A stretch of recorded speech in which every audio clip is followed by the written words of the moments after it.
Kemudian kita campurkan dengan pengenalan mikroskop dan cara pemakaian mikroskop dengan baik dan benar. Topik uji sensitivitas antibiotika.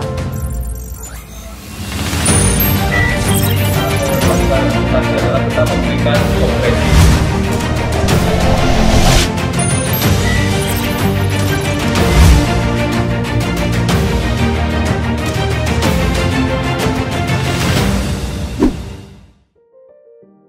Assalamualaikum warahmatullahi wabarakatuh. Salam agromedis. Selamat datang di Laboratorium Parasitologi Fakultas Kedokteran Universitas Jember. Pada hari ini kita akan melaksanakan praktikum pemeriksaan feses untuk nematoda usus. Pemeriksaan feses untuk nematoda usus terdiri atas pemeriksaan secara makroskopis dan mikroskopis. Tujuan dari pemeriksaan ini adalah untuk menemukan telur cacing atau larva cacing di dalam feses, kemudian dilakukan identifikasi untuk penegakan diagnosis infeksi kecacingan.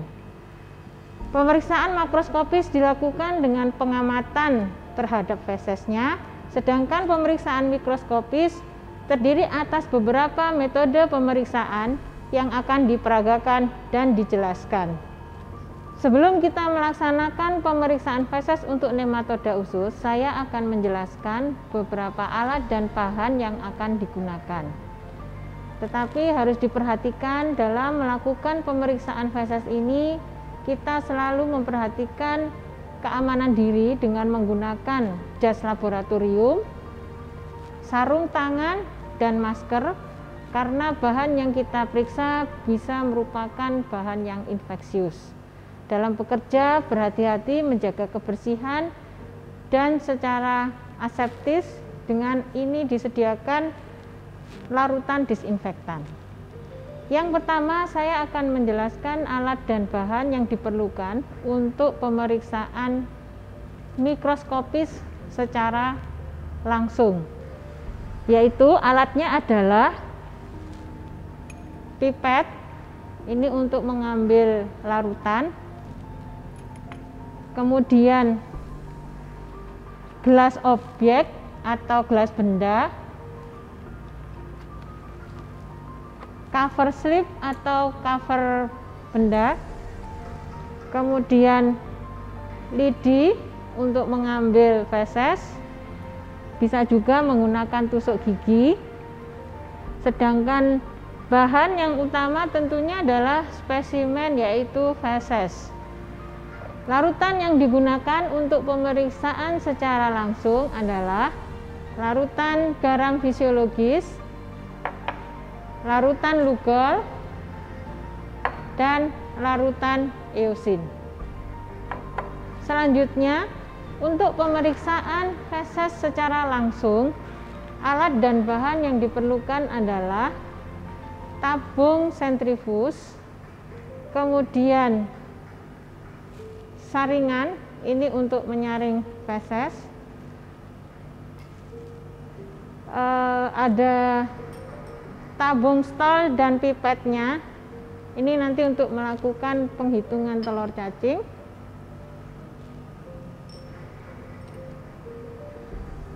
Di sini ada butir-butir kaca untuk mengaduk di dalam tabung stol, pinset,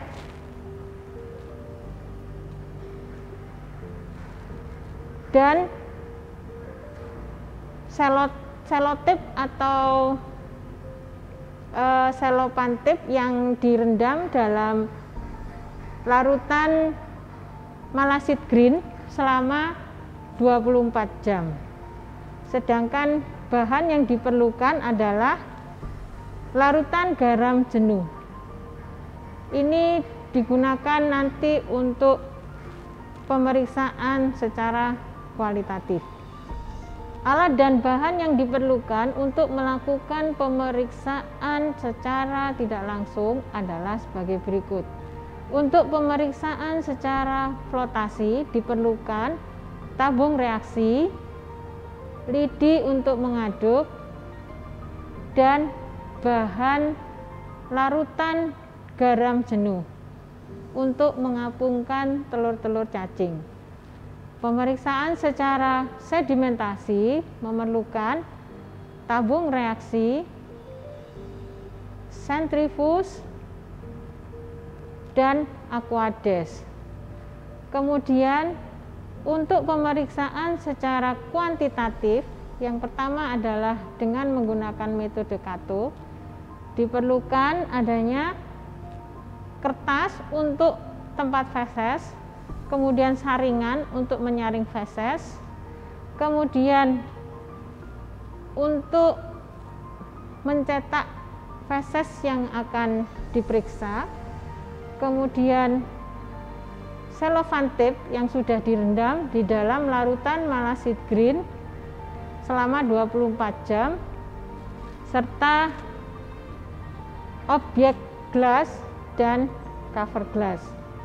Sedangkan untuk pemeriksaan secara kuantitatif dengan menggunakan metode Stoll, yaitu memerlukan tabung Stoll, kemudian butir-butir gelas untuk mengaduk, dan pipet untuk mengambil spesimen yang akan diperiksa.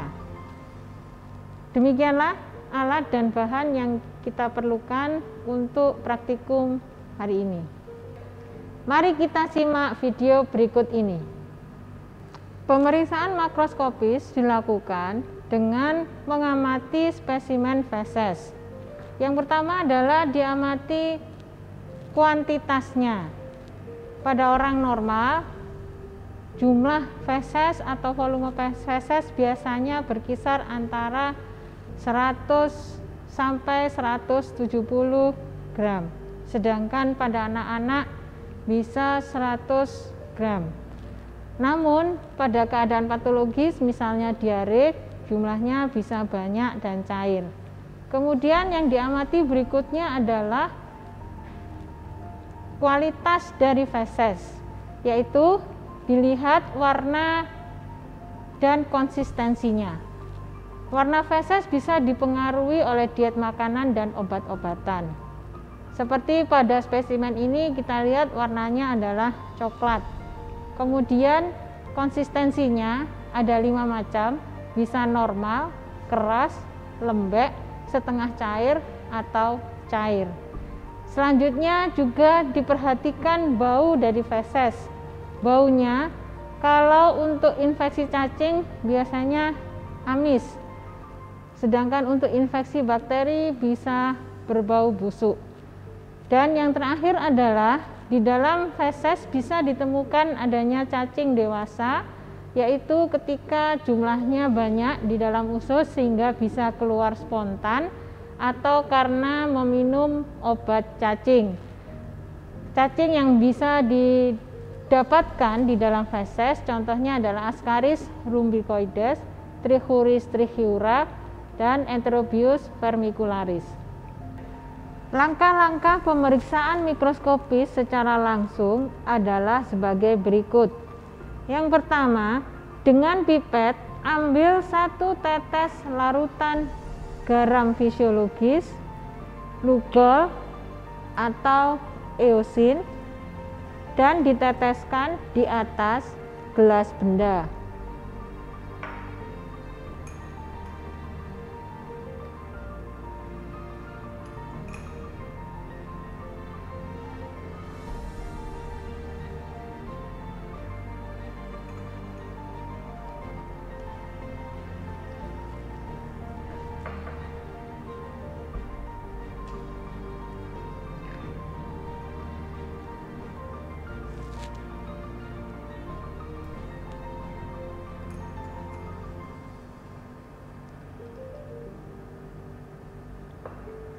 Dengan menggunakan lidi atau tusuk gigi, ambil sedikit feses, kurang lebih 1-2 mg atau kira-kira sebesar kacang hijau. Kemudian hancurkan sampai merata pada tetesan larutan tersebut. apabila ada bagian-bagian yang kasar atau kotor, bisa dibuang.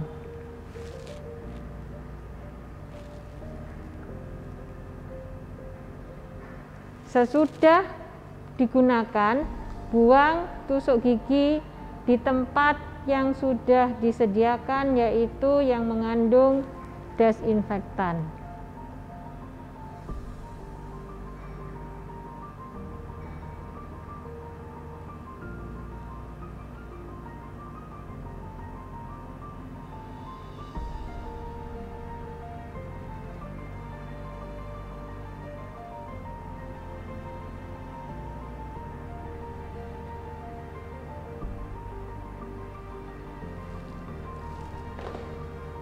Selanjutnya, tutup dengan gelas penutup sehingga cairan yang ada di bawahnya menjadi rata dan ditutupkan dengan pelan-pelan supaya tidak terjadi gelembung udara. Karena gelembung udara itu akan mengganggu pengamatan. Sediaan yang dibuat harus cukup tipis dan transparan.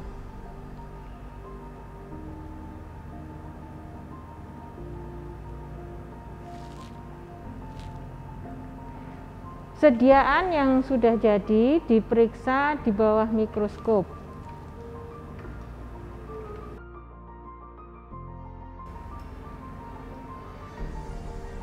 Mula-mula dengan pembesaran lemah, yaitu lensa objektif 10 kali.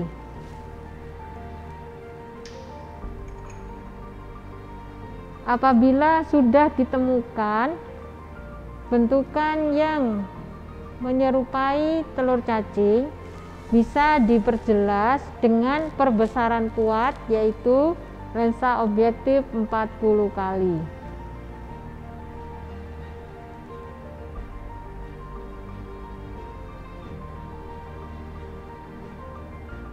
Langkah-langkah untuk pemeriksaan mikroskopis secara tidak langsung, yaitu untuk pemeriksaan secara kualitatif adalah sebagai berikut.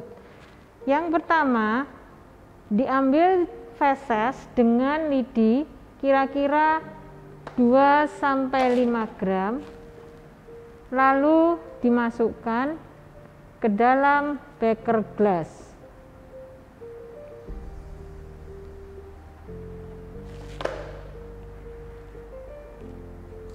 Tuangkan larutan NaCl jenuh sedikit demi sedikit dan diaduk untuk melarutkan feses sampai homogen.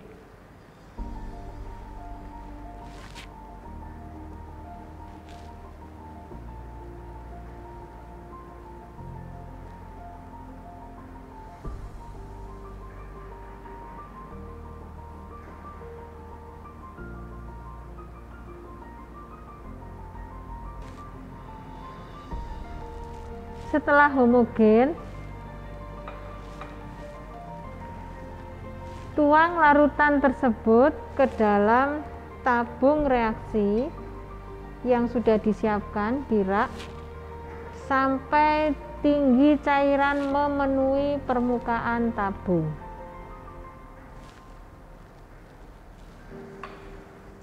Letakkan gelas penutup di atas permukaan tabung.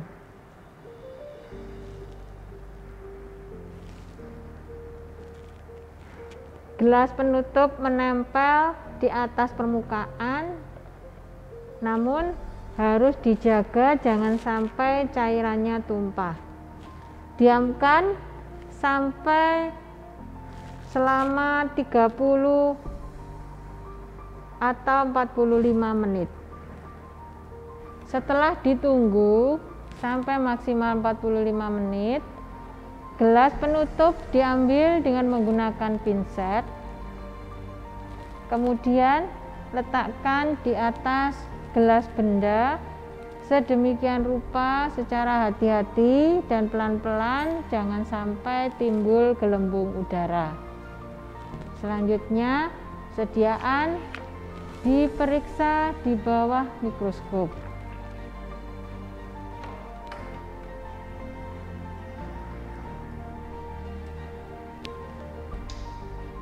Sediaan diperiksa di bawah mikroskop mula-mula dengan pembesaran lemah, yaitu 10 kali. Apabila sudah ditemukan adanya telur cacing, baru dilakukan pemeriksaan dengan perbesaran yang lebih kuat, yaitu 40 kali.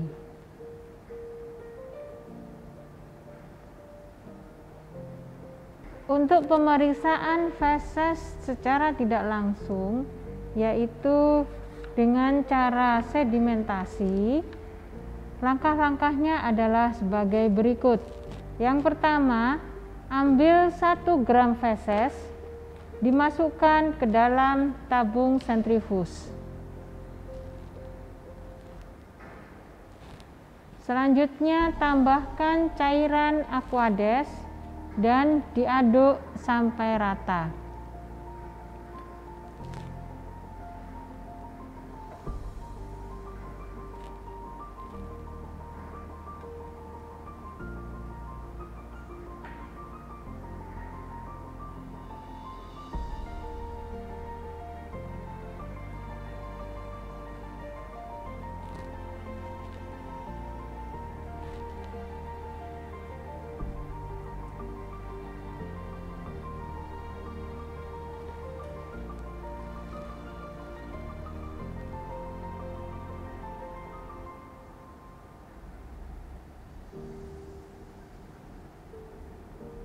Setelah tercampur rata, masukkan tabung sentrifuge ke dalam alat sentrifuge.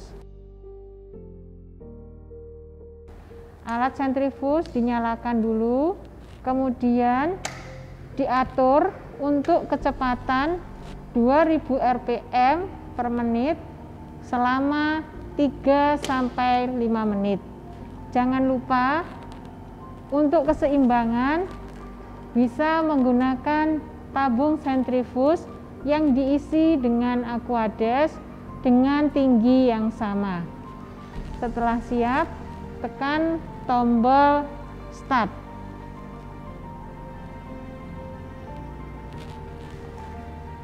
Setelah 5 menit, tunggu sampai sentrifuge berhenti, kemudian ambil tabung sentrifuge dan buang supernatan ke dalam larutan desinfektan.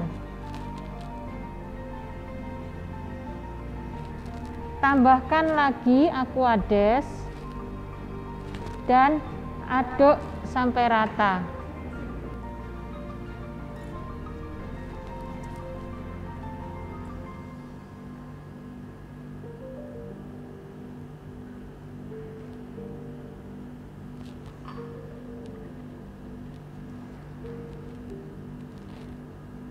Masukkan tabung sentrifuge ke dalam mesin sentrifuge dan putar dengan kecepatan dan waktu yang sama.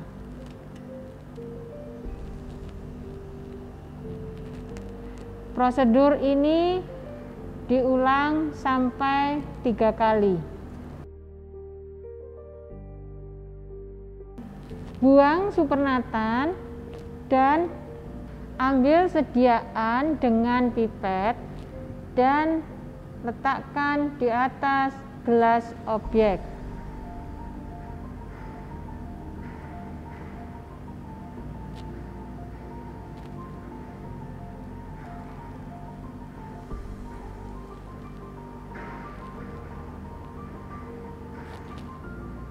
Tutup dengan gelas penutup.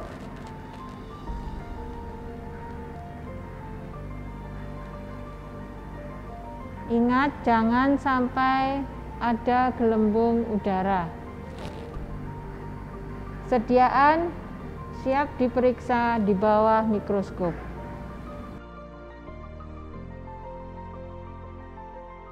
Periksa sediaan di bawah mikroskop. Mula-mula dengan perbesaran lemah yaitu 10 kali.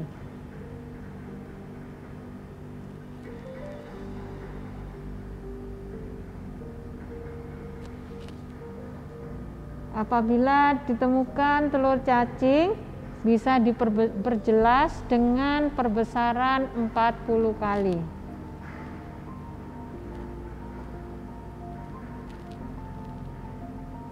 Selanjutnya kita melakukan pemeriksaan mikroskopis secara kuantitatif.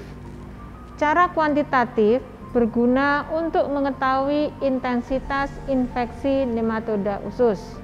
Metode yang banyak digunakan adalah cara Kato dengan langkah-langkah sebagai berikut. Yang pertama, letakkan tinja sebanyak kurang lebih 5 gram di atas alas kertas.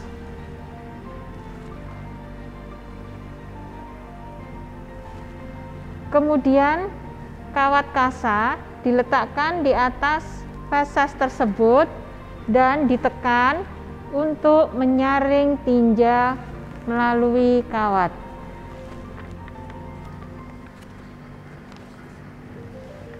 Siapkan gelas benda dan letakkan cetakan feses di atas gelas benda yang berupa kotak yang berlubang. Lubang dari kotak ini tujuannya adalah menentukan jumlah feses yang akan diperiksa, yaitu sekitar 30 mg. Feses dimasukkan ke dalam cetakan, kemudian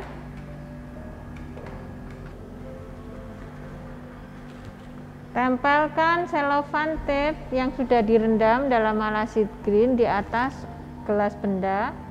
Kemudian ratakan dengan menggunakan gelas benda yang lain dengan sedikit ditekan.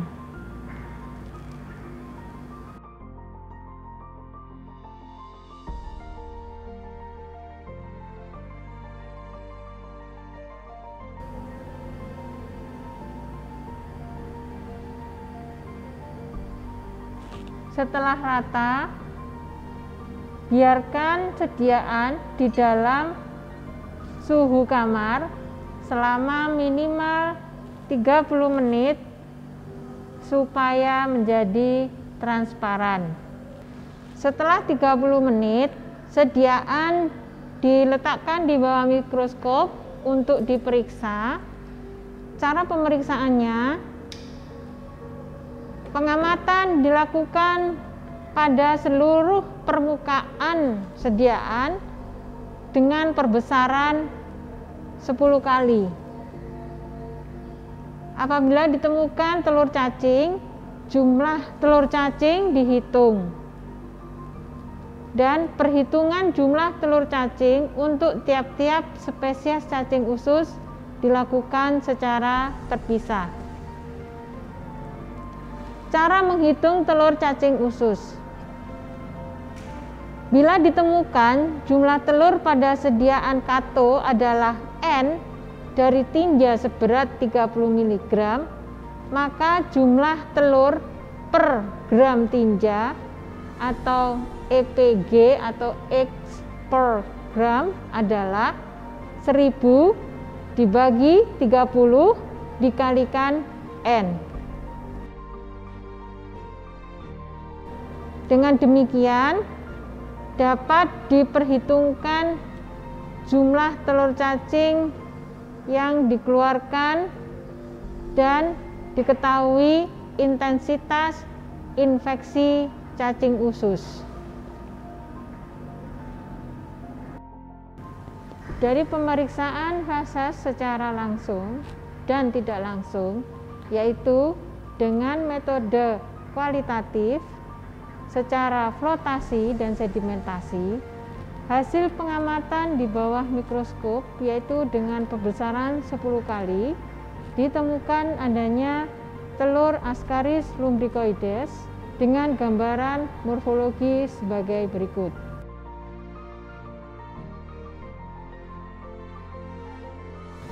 Selanjutnya, kita perjelas dengan perbesaran lensa objektif 40 kali.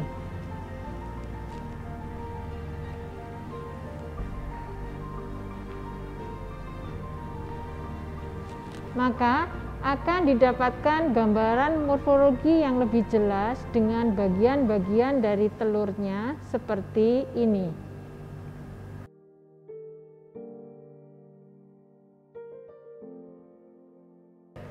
Demikianlah praktikum parasitologi untuk pemeriksaan feses nematoda usus. Semoga bermanfaat dan sampai jumpa pada praktikum parasitologi lainnya. Sekian, wassalamualaikum warahmatullahi wabarakatuh. Salam agromedis.